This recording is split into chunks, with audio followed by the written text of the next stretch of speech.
Cet antre futuriste au cœur de Montréal accueille une clientèle d'un genre particulier. À quelques mètres des programmeurs de la Société des Arts Technologiques, une poignée d'enfants s'amusent dans une chambre d'hôpital entièrement recréée. Avant d'amener en fait les technologies qu'on développe ici à l'hôpital, à Sainte-Justine, on a un espace sécuritaire dans lequel on amène des enfants, on amène des professionnels ici, puis on les fait expérimenter sur nos différents dispositifs.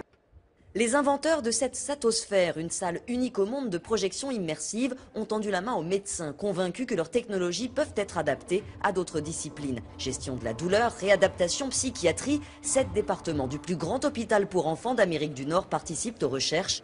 Certaines applications semblent riches de promesses.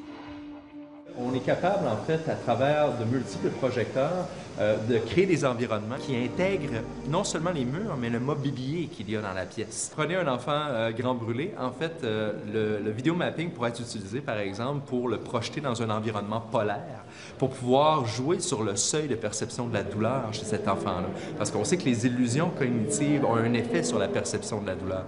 Autre application promise à un bel avenir, cet avatar animé par un médecin peut permettre de renouer le dialogue avec un enfant ou rendre sa rééducation plus ludique. C'est une façon d'utiliser ces technologies auxquelles ils sont souvent familiers dans un but de les aider à socialiser, dans un but de les aider à surmonter leurs peurs, à découvrir des choses d'eux-mêmes. Donc il y a énormément de potentiel pour notre discipline, mais on en est encore au stade de l'exploration.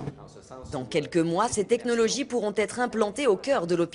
En attendant, chaque expérience reste sous contrôle d'un comité d'éthique, y compris ce petit gadget qui fait déjà fureur. Dans les mains de cet enfant, la seringue devient une fusée qu'elle intègre en direct dans un court-métrage. Malade, d'accord, mais d'abord artiste. On a bien dit, je l'ai bien vu, je l'ai bien